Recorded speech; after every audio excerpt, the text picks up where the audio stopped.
ओम नमः सिद्धेभ्य। मंगलमय मंगल करण वीतराग विज्ञान नमो ताहि जाते भये आदि महान। करि मंगल करि हो महाग्रंथ करण को काज। जाते मिले समाज सब पावे निज पद राज। मोक्ष मार्ग प्रकाशक ग्रंथ राज पर हमारी चर्चा चल रही है। 9वें अधिकार का ये अति महत्वपूर्ण प्रकरण है, जिसमें अपन देख रहे हैं कि पुरुषार्थ से ही वास्तव में मोक्ष की प्राप्ति हो सकती है, अन्य कोई उपाय मोक्ष का है नहीं।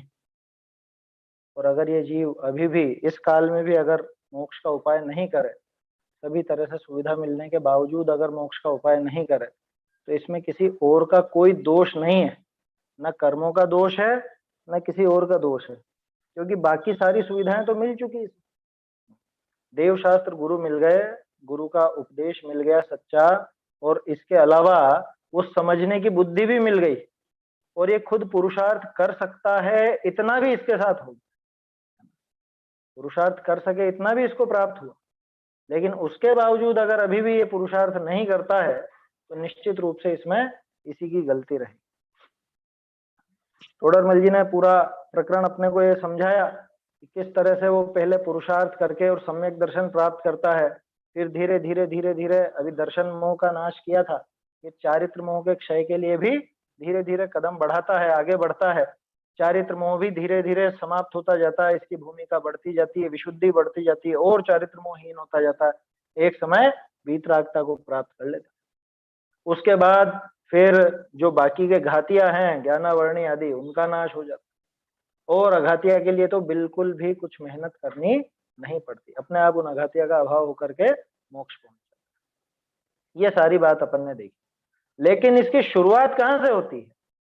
कि शुरुआत तो जो प्रारंभिक पुरुषार्थ था, कितना तत्व निर्णय करने में उपयोग लगाने का, इतना मात्र, वहां से इस पूरे समझ लो पूरा जो ये कार्य किया जाता है, वहां पे इस कार्य की शुरुआत होती है ना। इसके अलावा और कोई तरीका नहीं है, और वो काम हमारे हाथ का है। लेकिन वो काम भी हाथ का कब कहलाएगा? कि वास्तव में मंद कषाय की भूमिका में वो कार्य किया जा सकता है, मंद बहाव में वो काम बन सकता है, और मंद बहाव अभी चल रहा है अपने, है ना। मंद बहाव में वो काम हो सकता है, तीव्र बहाव में तो वो काम हो ही नहीं सकता, हो ही नहीं पाता, बिल्कुल भी नहीं हो पाता। उदाहरण देख रहे थे कल अपन, है ना, उसी पर अपन ने चर्चा छोड़ी थी कि जब कोई जीव मान लो नदी में गिरा, और नदी में गिरने के बाद अब वो बहता चला जा रहा है, बहता चला जा रहा है, बहता चला जा रहा है, फिर क्या होता है? कहीं पर बीच में मंद बहाव आता है। अब मंद बहाव में अगर वो हाथ पांव मारे तब तो निकल सकता है उस नदी से, और वो तीव्र बहाव में हाथ पांव मारने की कोशिश भी करे, उसको उपदेश भी दिया जाए, तो वो किसी काम का होता नहीं है ना। ये उदाहरण देखा था अपन ने, इसका सिद्धांत अपने को देखना है। देखो पेज नंबर 313 पर है, ये पैराग्राफ अधूरा हुआ था, उदाहरण अपन देख चुके थे। उसमें शिक्षा भी किसको देते हैं या कौन निकल सकता है, वो सारी बात वहां पर थी।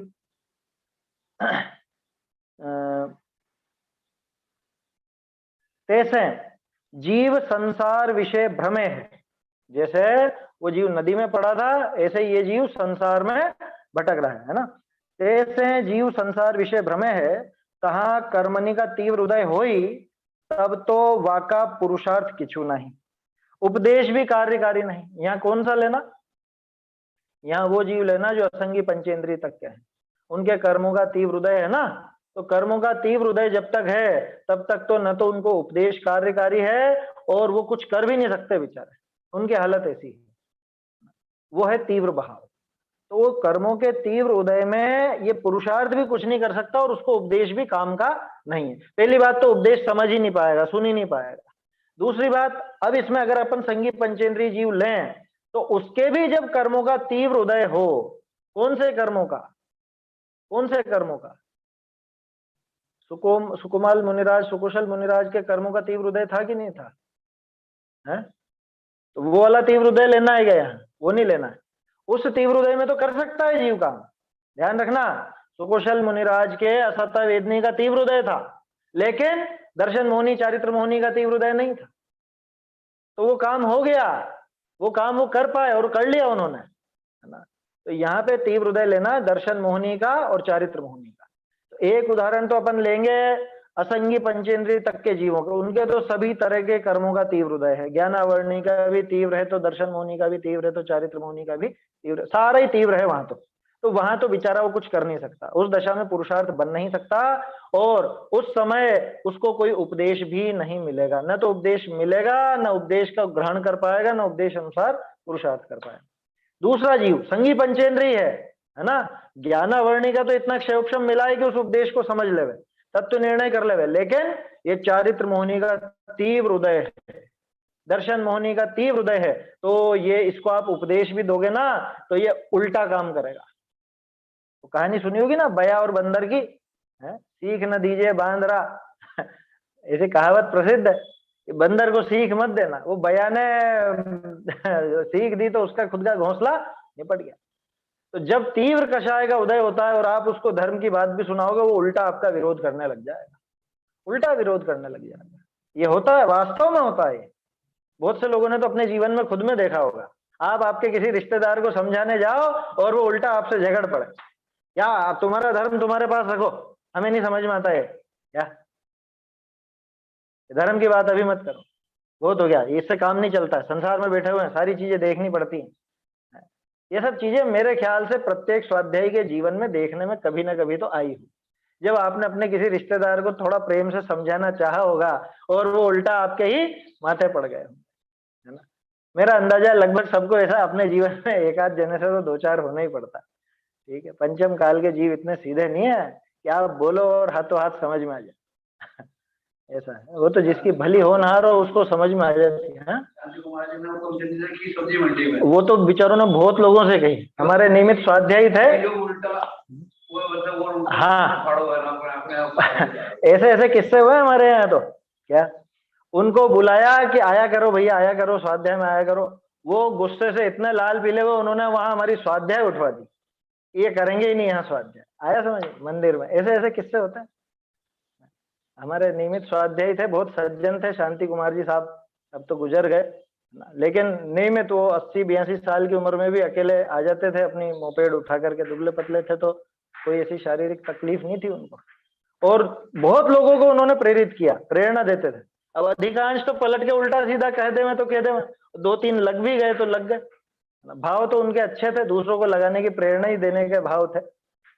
अब वो तो सामने वाले जीव के ऊपर है, उसको लगती कि नहीं। तो सामने वाला जीव कैसा कि अगर उसके तीव्र हृदय होगा तो आप कितनी कोशिश कर लो वो उल्टा ही समझेगा, वो आपकी मजाक बना देगा, वो आपका विरोध कर देगा, वो आपकी बात को ऐसे ही हवा में उड़ा देगा। कौन कि जिसके तीव्र हृदय हो। जब उसी जीव के मंद हृदय आएगा तो अपने आप को समझ जाएगा। समझ में ही बात। तो फिर देखो कर्मों के ऊपर ही रही ना आखिरकार सारी बात, तो कि नहीं कर्मों के ऊपर नहीं रही, कर्मों से तो सिर्फ वो मौका मिला, वो अवसर मिला है। अब उस अवसर में ये जीव पुरुषार्थ करे तो समझेगा। समझ में ही बात, नहीं तो ऐसा अवसर तो कितनी बार आ करके चला जाएगा।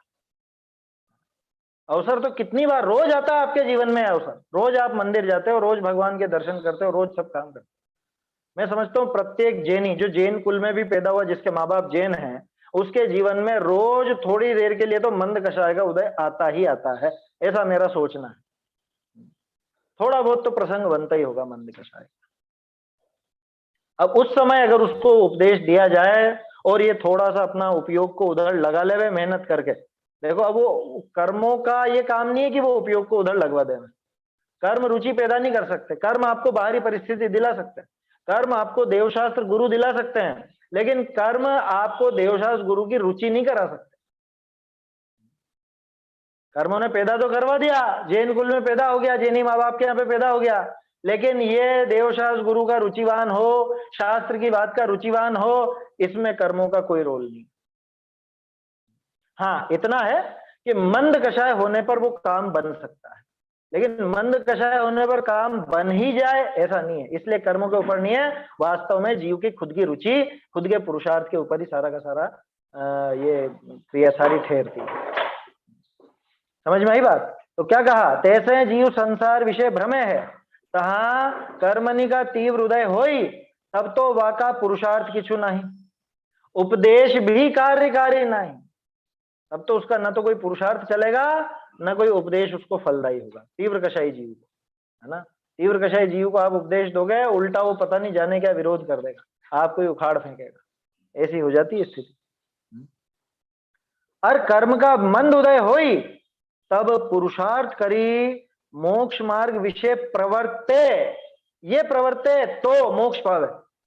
मंद उदय होने पर मोक्ष पा जाएगा ऐसा नहीं कहा, मंद उदय तो सैकड़ों बार, सैकड़ों के अनंतों बार हो गया, लेकिन उस मंद उदय में अगर ये पुरुषार्थ करके मोक्ष मार्ग में प्रवर्ते तो मोक्ष पा जाएगा। अब बोलो कर्मों का कितना रोल है, कुछ नहीं है, काम तो इसका खुद का ही है ना, काम तो इसी को करना पड़ेगा। मंद कषाय आ गई, कर्मों का मंद उदय हो गया, लेकिन अब ये पुरुषार्थ नहीं करे तो कर्म क्या कर दे, कर्मों का क्या रोल है उसमें, कोई रोल नहीं, कोई योगदान नहीं, बिल्कुल भी योगदान नहीं, ऐसा पक्का मानना। ठीक है, तिस ही को मोक्ष मार्ग का उपदेश दीजिए, उसी जीव को दिया जाता है। ये जो आचार्यों ने इतने शास्त्र लिखे हैं, 2000 वर्षों में हमारे सैकड़ों हजारों शास्त्र लिखे गए हैं, वो ऐसे ही जीवों के लिए लिखे गए हैं कि जिनके बाई चांस मान लो मंद उदय चल रहा हो कर्मों का, और उनको ये बात सुनने पढ़ने को मिल जाए, तो ये अपना कल्याण अगर करना चाहें तो कर सके। ये ग्रंथ मिल जाना कल्याण होने की गारंटी नहीं, कषाय का मंद उदय, कर्मों का मंद उदय आ जाना, वो अपने कल्याण होने की कोई गारंटी नहीं। हाँ, लेकिन इतना है कि जब भी वो कल्याण का कार्य होगा, मोक्ष का कार्य होगा, वो इन्हीं कंडीशन में होगा। इधर तो इसके कर्मों का मंद उदय होगा, उधर बाहर में ये देवशास्त्र गुरु का सुयोग होगा, और इधर इसकी रुचि भी इधर लग जावे, ये खुद आगे होकर के पुरुषार्थ कर लेवे, समझने का उपाय कर लेवे, उपयोग को उधर लगा लेवे, तब तो इसका काम हो जाएगा मोक्ष का, नहीं तो नहीं। फिर वही खुरपा आरू जाली आया समझ, 4 दिन की कोतवाली मिली है, बाद में तो फिर वही खुरपा और जाली, वो का वही हिसाब चलेगा। इसलिए मौका मिला है, काम कर ले। इसी को मोक्ष मार्ग का उपदेश दीजिए, और दूसरी कंडीशन, और मोक्ष मार्ग विषय न प्रवर्ते तो किंचित विशुद्धता पाई, पीछे तीव्र उदय आए, निगोद आदि पर्याय को पावे। लो, भाव में भी यही था ना, मंद भाव में बहने लग गया था, मंद भाव था, अगर अभी मेहनत करता, हाथ पांव चला लेता तो नदी से पार हो जाता, लेकिन अरे अभी थोड़ा सा दम ले लूं, थोड़ी देर बात कर लूंगा, थोड़ी देर बात कर लूंगा, इतनी देर में क्या होगा कि वो मंद भाव तो खत्म हो जाएगा, तीव्र भाव आएगा और ये पहुंच जाएगा वहां झरने में जा पड़ेगा, मर जाएगा। ठीक ये कि यही कंडीशन यहाँ होती है। मंद कषाय का अवसर मिला है, मंद कषाय के उदय में काम नहीं किया तो क्या होगा कि थोड़ी देर तो किंचित विशुद्धता पाई, थोड़ी देर के लिए कुछ विशुद्धता पा करके, माने परिणामों की वो थोड़ी सी विशुद्धि वहां पर होती है, शुभ भाव होते हैं, मंद कषाय होती है, पीछे तीव्र उदय आए, निगोद आदि पर्याय को पाओ।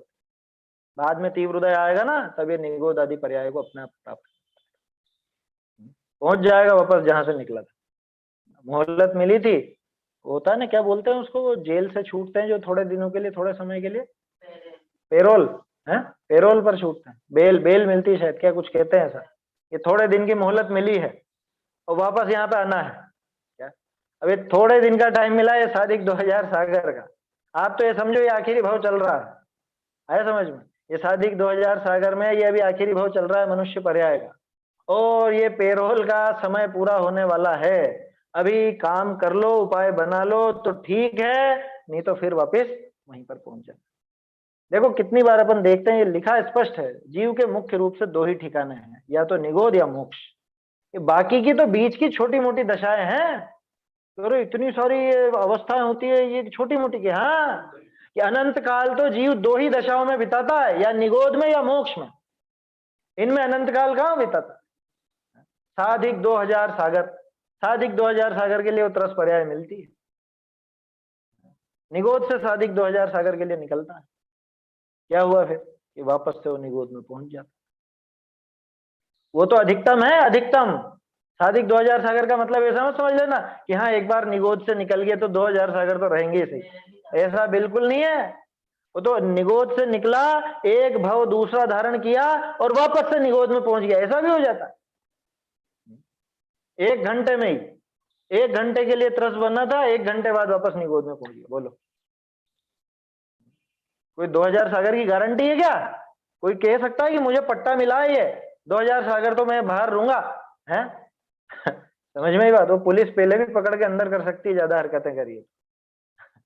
वैसी बात है यहाँ, ये गड़बड़ करी इसने और ये फिर से पहुंच जाएगा अंदर। इस वजह से बहुत सावधान रहने की आवश्यकता है। समझ में आ रही है बात? देखिए क्या कहते हैं, अब ये बहुत बढ़िया पैराग्राफ है, बोल्ड हो रहा है मेरे ख्याल से, सभी की पुस्तकों में बोल्ड अक्षरों में है। क्या कह रहे हैं? ताते अवसर चूकना योग्य नहीं, अब सर्व प्रकार अवसर आया है, ऐसा अवसर पाना कठिन है। ताते श्री गुरु दयाल होई, मोक्ष मार्ग को उपदेश, इस विषय भव्य जीवनी को प्रवृत्ति करनी। 2.5 लाइनें हैं लेकिन कितनी बढ़िया है। इसलिए भैया अवसर चूकना योग्य नहीं। क्यों? कि सब प्रकार से तुझे अवसर प्राप्त हो चुका है। क्या कमी है बताओ ना, क्या कमी है? कौन सी इंद्रिय कम है? संगी पंचेंद्रिय पना मिल गया, इतनी बुद्धि मिल गई। कोई ऐसे पागल से तो नहीं है, पैदाइशी पागल है क्या? इतना तो समझ में आता है ना, दुनिया भर के सारे ही काम समझ लेते हैं, ये बातें भी समझ में आती हैं। निर्णय करने की बुद्धि मिली है, देवशास्त्र गुरु मिले हैं, जैन कुल मिल गया है ना, सुकुल आयु निरोगता, वो सब चीजें मिल चुकी हैं। बोलो किस चीज की कमी है आपके? कह रहे हमारे चश्मा लग रहा। अरे चश्मा लग रहा है आजकल तो सबके ही लग रहा है, आया समझ में? ये बड़ी बात नहीं, ये बड़ी समस्या नहीं है कुछ। क्या समझ में आ रही है बात? ये कोई बड़ी समस्या नहीं है, ये मामूली बात है, ये आपके मोक्ष मार्ग में अड़े नहीं आ रही। ऐसी चीज बताओ, ऐसा कोई कारण बताओ कि अरे नहीं साहब आप नहीं जानते हो, हमारे बहुत परेशानी है, बहुत तकलीफ है, हम नहीं कर पाते, हम नहीं सुन पाते, समझ पाते, पढ़ पाते, हम तत्व विचार के लिए समय नहीं निकाल। क्या काम कर रहे हो ऐसा जो तत्व विचार के लिए समय नहीं निकाल सकते? बताओ कौन सा ऐसा काम कर रहे हो? अरे महापुरुषों का जीवन चरित्र पढ़िए, कैसी कैसी प्रतिकूलताओं में भी धर्म नहीं छोड़ा।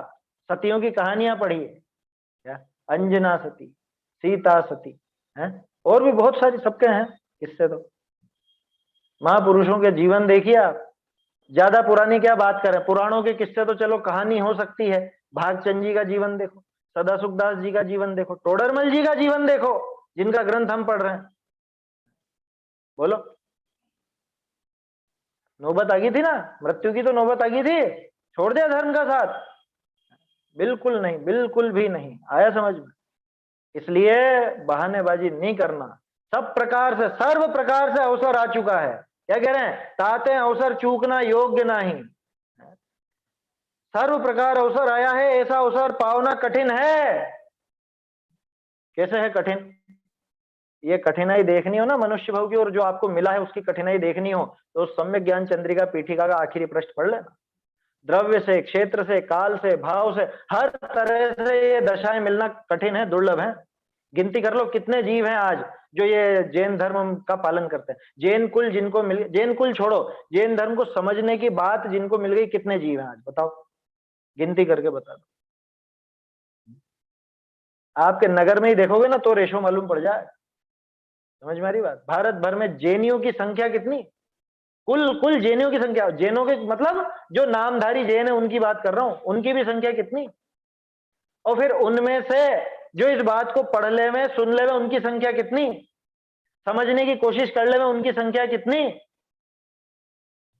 और दूसरे लोगों की संख्या कितनी वो भी देख ले। अरे आप अरबों खरबों में एक हो, लाखों में एक नहीं, अरबों खरबों में। अरबों खरबों भी कम बता रहा हूं। 29 अंक प्रमाण किसको बोलते हैं? एक के आगे 29 जीरो लगाओ। उनमें से कितने लोग हैं इस बात को सुनने, समझने, पढ़ने वाले, इस पर तत्व विचार करने वाले, तत्व निर्णय करने वाले? क्या रेशो निकलेगा? कितने, क्या अनुपात बनेगा इसका? समझ में आ रही बात? द्रव्य से दुर्लभ है ये जो आपको दशा मिली है ना, ये मोक्ष महाप्रकाशक मिल गया, जैन धर्म मिल गया, जैन धर्म को समझने की बुद्धि मिल गई, ये हर किसी को प्राप्त नहीं। पहली बात तो मनुष्य होना दुर्लभ है ना, देव असंख्य, नार की असंख्य, तिर्यंच अनंत, और मनुष्य 29 अंक प्रमाण, बस 29 अंक प्रमाण। मनुष्य पना मिलना दुर्लभ। मनुष्य हो जाए तो जैन होना दुर्लभ, जैन भी हो जाए तो जीवित रह जाना दुर्लभ। पेट में ही मर गए, 2-4 साल के होकर के मर गए, हैं, युवा अवस्था में मर गए, नहीं सुनते हो क्या किससे? बोलो। आज आप जो जो भी लोग अभी सुन रहे हैं, जो जुड़े हुए हैं, अभी अपन स्वाध्याय कर रहे हैं, आप सब इतनी आयु को पा चुके हो कि जिसमें ये बातें समझ में आ सकती हो, पा चुके हो ना? मैंने पर्याप्त जीवन तो मिला है, आयु कोई कम नहीं मिली कि समझना अरे साहब उम्र ही नहीं मिली हमको तो, नहीं तो समझ लेते हम। मिल गई, भरपूर उम्र मिली। उम्र मिल जाए तो स्वस्थ रहना दुर्लभ। सभी स्वस्थ हो ना, कोई ऐसे बहुत बड़ी बीमारी तो नहीं है किसी के भी, है? कि वो साथ में ऑक्सीजन सिलेंडर लेके चलना पड़ रहा हो, ऐसी तो किसी को कोई बीमारी नहीं है। हम लोग पहले आरंभ पाठशाला में पढ़ाते थे, एक जयपुर की आंटी जी थी कोई, वो मतलब आप रुचि देखो, मैं प्रेरणा देने के लिए कह रहा हूँ, उनको ऑक्सीजन मास्क लगाए रखना पड़ता है। शायद प्रतिभा नाम था उनका, है ना, 65-70 साल के करीब होंगी, अभी मुझे पता नहीं क्या है स्थिति क्या नहीं है। वो मास्क लगाकर भी, ऑक्सीजन मास्क लगा करके वो क्लास में बैठती थी, सुनती थी। अब बोलो इतनी तो नहीं है प्रतिकूलता आपको किसी को? आया समझ? मैं मेरी सुनने की नहीं कह रहा हूं, मैं जिनवाणी के अभ्यास की कह रहा हूं, मैं इस क्लास में बैठने की नहीं कह रहा हूं, है ना? आप जिनवाणी का अभ्यास करो, तत्व निर्णय करो, तो इतनी प्रतिकूलता तो मेरे ख्याल से किसी को भी नहीं है। सुकुमाल मुनिराज, सुकुशल मुनिराज जैसी कोई प्रतिकूलता तो नहीं है। थोड़े बहुत मच्छर भले काट लेते होंगे आपको, लेकिन बाघिन या सियाल ने आकर के तो नहीं खाई। पांडवों जैसे गरम गरम लोहे के आभूषण तो आपको नहीं पहना दिए हैं। उन सतियों की तरह, अंजना की तरह आपको घर से तो धक्के देके नहीं निकाल दिया, अपने पति के घर से भी और पिता के घर से भी तो नहीं निकाला गया किसी को। उन्होंने तो फिर भी नहीं छोड़ा, फिर भी वो तत्व विचार किया। बताओ भैया, ये अवसर पाना अत्यंत कठिन है। सर्व प्रकार अवसर, सर्व प्रकार माने कोई कमी नहीं है आपके। बताओ क्या कमी है? कोई आर्थिक रूप से आप बहुत ज्यादा कोई ऐसे दरिद्र हो, ऐसा तो कोई भी नहीं लगता मुझे, है ना, क्योंकि सब मोबाइल पे सुन रहे हैं, तो जो मोबाइल का खर्चा झेल सकते हैं, तो इतना पैसा तो सबके पास है। समझ में आई बात? सब एंड्रॉइड फोन लेकर के बैठे हुए हैं इस कक्षा में, इस स्वाध्याय में, तो इतना तो सबके पास है। आर्थिक दृष्टि से बहुत ज्यादा कोई परेशानी नहीं है, थोड़ी बहुत हो सकती है किसी को हो, लेकिन बहुत ज्यादा तो किसी की नहीं। शारीरिक प्रतिकूलता बहुत ज्यादा किसी के नहीं, बौद्धिक प्रतिकूलता बहुत ज्यादा किसी के नहीं, कि दौरे वोरे तो नहीं पड़ते किसी को भी, है? सब आराम से बैठ करके सुन रहे हैं, समझ रहे हैं, समझने का प्रयास कर रहे हैं, समझ में आती है सब बातें, कोई पागलपन तो है नहीं। बोलो क्या कमी है, किस चीज की कमी? सर्व प्रकार, इसको कहते हैं सर्व प्रकार अवसर आया, हर तरह से अवसर आ चुका है, हर तरह से।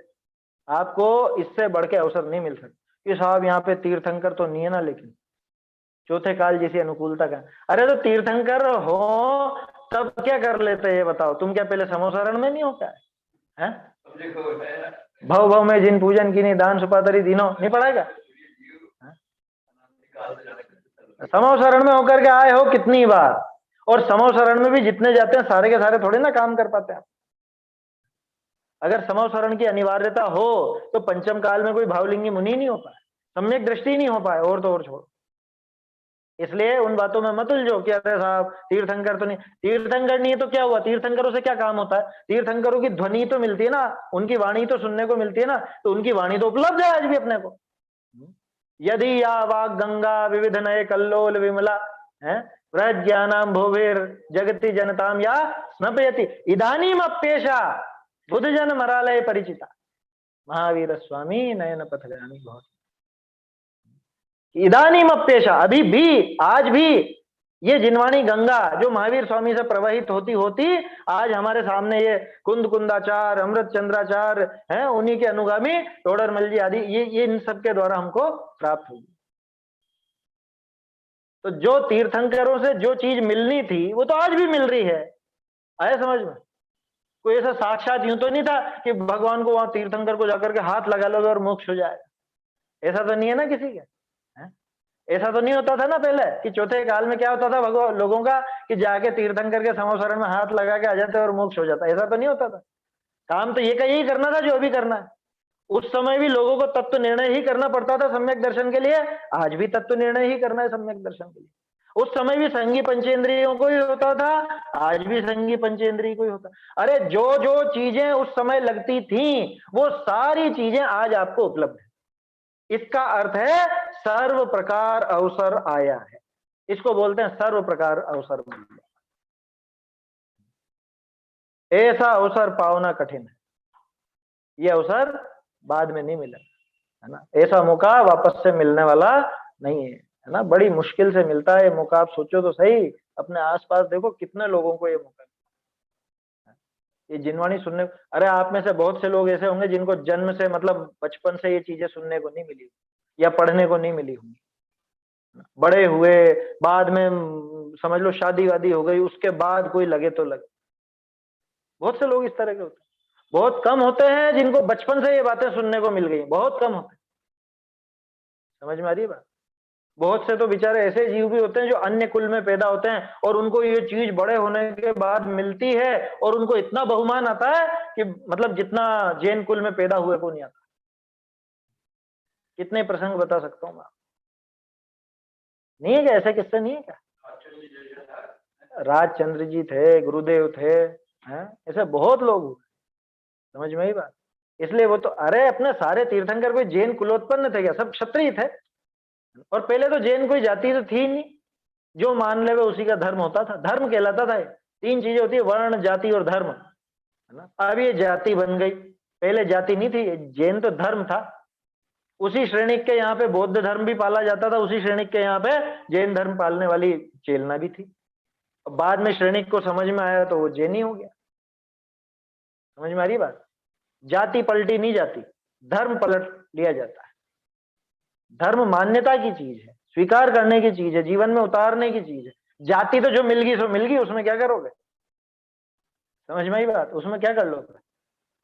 अभी सैकड़ों ऐसे लोग हैं जो जैनेतर कुल में पैदा हुए हैं, लेकिन वो मूल जैन कुल में पैदा हुए लोगों से भी ज्यादा अच्छे से जैन धर्म का पालन करते, समझते हैं आज भी। समझ में आई बात। तो ये कोई बाड़ा नहीं है, कोई संप्रदाय नहीं है कि जो जैन के यहाँ पे पैदा हो गया वही जैन होगा। जो जैन धर्म को मानेगा सो जैन है। ये परिभाषा पढ़ी ना अपन ने तो, है भाग 3 में बाल बोध, भाग 3 में इंद्रियों वाला पाठ है। इसको कहते हैं जैन। जिनेन्द्र का भक्त सो जैन, अथवा जिनेन्द्र देव की आज्ञा माने सो जैन। तो जिन देव की आज्ञा मानता है वही जैन है, बाकी कोई जैन नहीं। और ये हमको ये सारी की सारी चीजें मिल चुकी हैं। जिन चीजों से मोक्ष मार्ग बनता है, जो जैसे बोलते हैं ना कि साहब कोई चीज बनानी है तो उसकी रेसिपी लेकर के आओ, इंग्रेडिएंट्स लेकर के आओ, क्या क्या सामग्री डलेगी इसमें। तो मोक्ष मार्ग बनाने के लिए जो सामग्री चाहिए वो सारी सामग्री आपको सुलभ हो चुकी है, वो सारी सामग्री हमको मिल चुकी है। और ये पक्का मानना कि अभी जो मिल गई है ऐसे हमेशा मिलने वाली नहीं है। ये जबरदस्त पुण्य का उदय, ये ऐसा पुण्य है कि इसके बदले में ये दूसरी चीज नहीं मिलती। बाकी दुनिया भर में दूसरे दूसरे पुण्य के उदय में दूसरी चीजें मिल जाती। जैसे पुण्य के उदय से रुपया पैसा मिल गया, उसी पुण्य के उदय से रुपये पैसे की जगह पे आप ये आपके सुख सुविधाएं लेकर के आ गए, विषय भोग लेकर के आ गए, तो वो पुण्य सामान्य है। ये सातिशय पुण्य है, नॉन ट्रांसफरेबल, है ना, अपरिवर्तनीय। इसमें बदलाव नहीं होगा। तुमको देवशास्त्र गुरु मिलेंगे इसके बदले में रुपया पैसा नहीं मिलेगा। और ये हर किसी को नहीं मिलता। ऐसा सातिशय पुण्य पहले कुछ ऐसा करके आए हैं जिसके फल में अभी मिल गया। और आप सोचते हो कि बहुत सुलभ है, बाद में भी मिल जाएगा, भ्रम में मत रहना। इस भ्रम में मत रहना कि आगे भी आसानी से मिल जाएगा। ऐसा अवसर पाना अत्यंत कठिन है। समझ में आई बात। ताते ये चीज की महिमा हमारे आचार्यों की थी। इस वजह से आचार्यों ने श्री गुरु दयाल होई मोक्ष मार्ग को उपदेश 2000 साल पहले कुंद आचार्यों को है ऐसी करुणा उपजी की, अरे देखो ये जीव मान लो बेचारे को इसको मौका मिल जाए, इसको ऐसा अवसर मिल जाए तो कम से कम ये समझ तो सके, ये अपना कल्याण तो कर सके। ऐसा विचार करके वो लिख गए हमारे लिए, समय सार जी, प्रवचन सार जी, नियम सार जी, पंचास्तिका, ज्येष्ठ प्रवर, सभी आचार्यों को ये महिमा आई। देखो तो सही कितनी मुश्किल से जीव को ये अवसर मिलता है। और इस अवसर में अगर इनको सही सही बात सुनने को मिल जाए, समझने को मिल जाए, पढ़ने को मिल जाए तो ये अपना काम कर लेंगे। ऐसा करुणा करके उन्होंने ये ग्रंथों की रचना की है। सोचो कितनी करुणा उनके हृदय में होगी। खुद का नुकसान करके वो ये उपदेश देते हैं। कि खुद का नुकसान करके कैसे? अरे मुनिराज जब ग्रंथ लिखते हैं कौन सा गुण स्थान में लिखते, छठे गुण स्थान, है ना। अपने आत्मलीनता छोड़ करके लिखते हैं ना। आत्मलीनता में तीन कषाय चौकड़ी के अभाव रूप सुख का निरंतर भोग करते हैं। और छठे गुण स्थान में जब आते हैं तो हालांकि रहता तो तीन कषाय चौकड़ी का अभाव है, लेकिन वहां आत्मलीनता नहीं रहती, वहां शुभ भाव है। क्या लिखा अमृत चंद्राचार्य ने? भट्टी में आ गए हूं जैसे, भट्टी का लिखा ना, भट्टी समझते हो ना, आग की भट्टी, भट्टी की जो आग जलती है, ऐसा लगता है मुनिराज। आत्मलीनता टूटती है जब बाहर आते हैं, तो जैसे भट्टी की आग में, जैसे आपके घर में एसी लगा हुआ हो और एयर कंडीशन कमरे में आराम से आप बैठे हुए हो, और मई जून की तपती हुई दोपहर में वो लू चल रही हो, वहां आपको निकाल दिया जाए एकदम, ये महसूस होता है मुनिराज। वो आप समझ? भजन गाते हैं ना, जिया कब तक उलझेगा वाला, उसमें भी तो दिया है, हाँ, यदि अवसर चूका तो भव भव यदि पछताएगा। अवसर चूका तो भव भव पछताएगा, फिर काल अनंत अरे दुख का घन छाएगा, अनगिनती कल्पों में, अनदिन अनगिनती जल्पों में, जिया कब तक उलझेगा संसार विकल्प। आया समझ में? बढ़िया भजन है, विचार करना चाहिए आराम से, धीरे धीरे। तो यदि अवसर चूका तो भव भव पछताएगा, फिर काल अनंत अरे दुख का घन, दुख का घन है, निगोद में पहुंच गया ना, निकलने का ठिकाना नहीं है। तो पहले उदाहरण दिया था ना मैंने, अरब सागर में तो वो डालो सुई और उधर डालो धागा है। हालांकि पिछली बार आपने वो उदाहरण काट दिया था मेरा। आपने कहा था वो निकलेगा नहीं उसमें से, क्योंकि सुई तो नीचे गिर जाएगी। अब मैं दूसरी सुई लेके आया हूं, वो सुई लकड़ी की है। अब बोलो अब कैसे डुबाओगे? समझ में आई बात? तो लकड़ी की भी तो बनती है ना सुई। लकड़ी की छेद है, अब वो सुई डाली अपन ने अरब सागर में और धागा डाला है पश्चिम बंगाल की खाड़ी में। अब वो धागा तैरते तैरते कब निकल सकता है उसके पार? अब असंभव वाली बात अब नहीं कह सकता आप कि साहब असंभव है। मैंने सोचा वास्तव में वो सुई तो डूब जाएगी लोहे की, तो लकड़ी की सुई है अपनी, लकड़ी की सुई। तो असंभव तो नहीं है, लेकिन असंभव जैसा है बिल्कुल। क्या? नहीं नहीं, आचार्यों का उदाहरण नहीं है, तो ऐसे ही दिमाग की उपज है, उसमें क्या है, ऐसा तो खूब उदाहरण है। समझ में भी बात? पत्थरों का उदाहरण आता है, उस जंगल में इतने ढेर पत्थर पड़े, ये बताओ कौन सा पत्थर कब उठ करके आएगा, कुछ कहा जा सकता है? खान में दबा हुआ पत्थर कब निकलेगा, कुछ कहा जा सकता?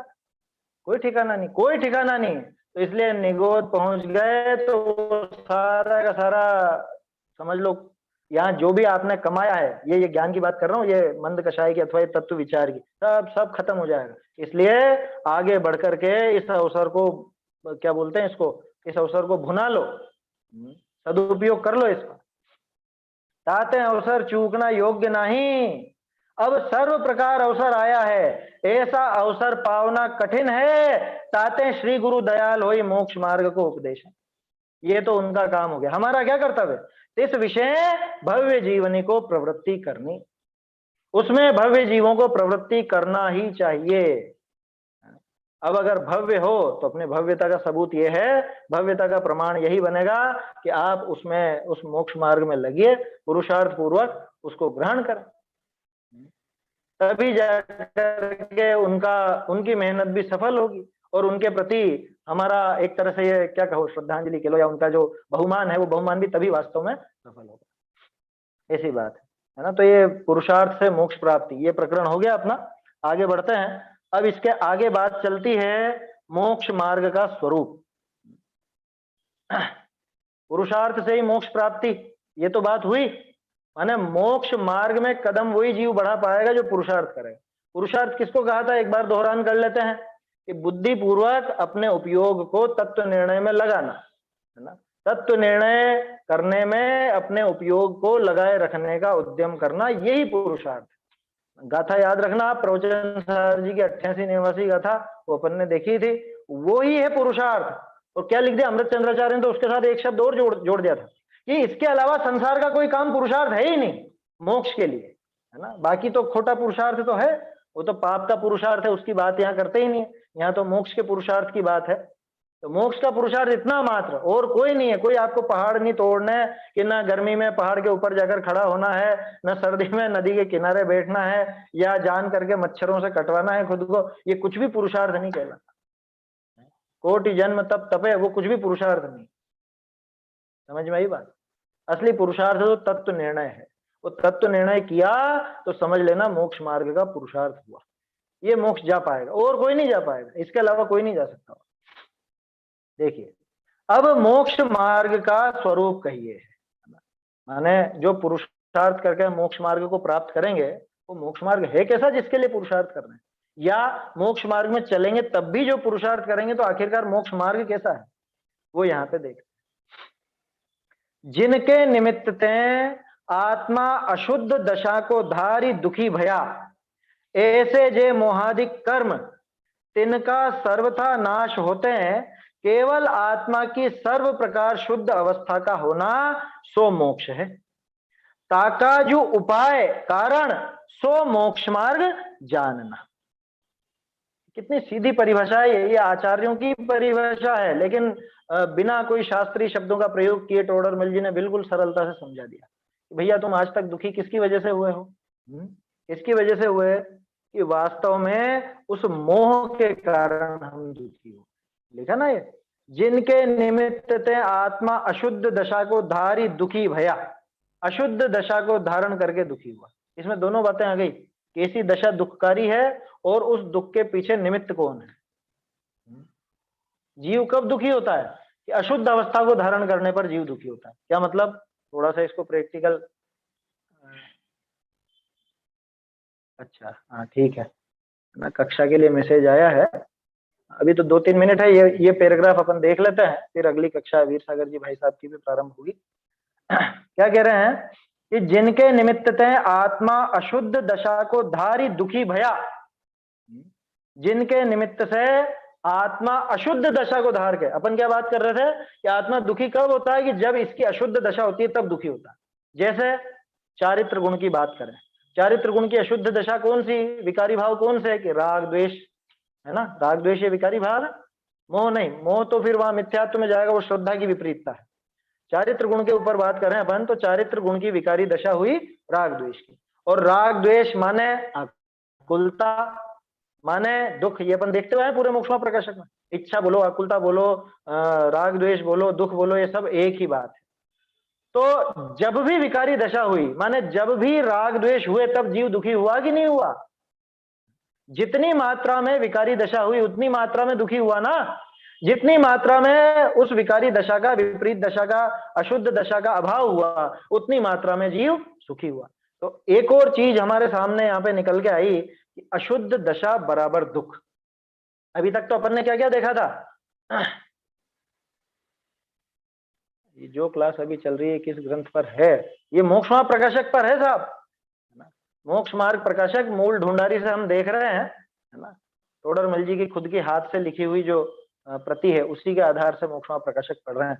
9वां अधिकार चल रहा है, मोक्ष मार्ग का स्वरूप 313 पेज, अभी तो पूरी होने को है कक्षा, ये स्वाध्याय। तो अशुद्ध दशा, वास्तव में ये एक और इक्वेशन अपने सामने निकल के आता है कि जैसे अपन ने देखा इच्छा बराबर कषाय बराबर आकुलता बराबर दुख, ठीक है ना। इसमें एक और चीज जोड़ो, अशुद्धता बराबर दुख, क्या तो माने वो इच्छा, वो कषाय, वो राग द्वेष, ये सब क्या है, ये अशुद्ध भाव है। अब इसमें एक और चीज जोड़ना, अशुद्धता अकेले विकारी परिणामन का नाम नहीं है, अपूर्णता को भी अशुद्धता कहा जाता है ना। शास्त्रों में अपूर्ण दशा को भी अशुद्ध दशा कह दिया जाता है। जैसे मति ज्ञान, श्रुत ज्ञान आदि अपूर्ण दशा है ज्ञान की। पूर्ण दशा कौन सी, कि पूर्ण दशा तो केवल ज्ञान है, केवल ज्ञान हो तो सुखी हो, लेकिन जब अपूर्णता रहती है, ज्ञान की अपूर्ण दशा माने मति ज्ञान, श्रुत ज्ञान आदि ऐसी अपूर्ण दशा, तो वो भी अशुद्धता ही है, वो भी दुखी है। तो चाहे अपूर्ण दशा हो चाहे अशुद्ध दशा हो, जीव हमेशा दुखी रहेगा। और कर्मों के निमित्त से ये दो ही काम होते हैं, या तो अपूर्णता रहती है या अशुद्धता रहती है। ज्ञानावरणी आदि जीव में अशुद्धता पैदा नहीं करते, वो अपूर्णता बनाए रखते, वो पूर्ण नहीं होने देते। दर्शन मोहनी, चारित्र मोहनी जीव में अशुद्धता पैदा करता है, तो अशुद्धता भी लेना और अपूर्णता भी लेना। अब पढ़ो, जिनके निमित्त ते आत्मा अशुद्ध दशा को धारी दुखी भया, आज तक जिनकी वजह से उस अशुद्धता को और अपूर्णता को धारण करके दुखी हुआ, ऐसे जे मोहादिक कर्म, मुख्य रूप से फोकस अशुद्धता पे ही है, क्योंकि वास्तव में श्रद्धा और चारित्र की विपरीतता ही खतरनाक है। ज्ञान कम हो उससे इतना दुखी नहीं होता, ये पहले भी देखा है अपन कि ज्ञान कम हो जाए उसमें जीव दुखी नहीं होता, है ना। वो सब सहन कर सकता है, एकमात्र दुख को सहन नहीं कर सकता, ऐसा देखा था इसी 9वें अधिकार में अपन ने। आत्मा का हित सुख ही है इसमें, मोक्ष ही है उस वाले प्रकरण। तो जिन अशुद्ध दशा को धारण करके दुखी हुआ, ऐसे जो मोहादि कर्म हैं उनका सर्वथा नाश होते हैं। केवल आत्मा की सर्व प्रकार शुद्ध अवस्था का होना सो मोक्ष है। ये सारी की सारी चीजें नष्ट हो जाएं, सारे कर्म नष्ट हो जाएं, तो सारी अशुद्धता दूर हो जाएगी, सारी अपूर्णता दूर हो जाएगी और सर्व प्रकार से शुद्ध अवस्था प्रकट हो जाएगी। उसी का नाम मोक्ष है। ये मोक्ष की सीधी परिभाषा है। और इसका जो उपाय है सो मोक्ष मार्ग जानना।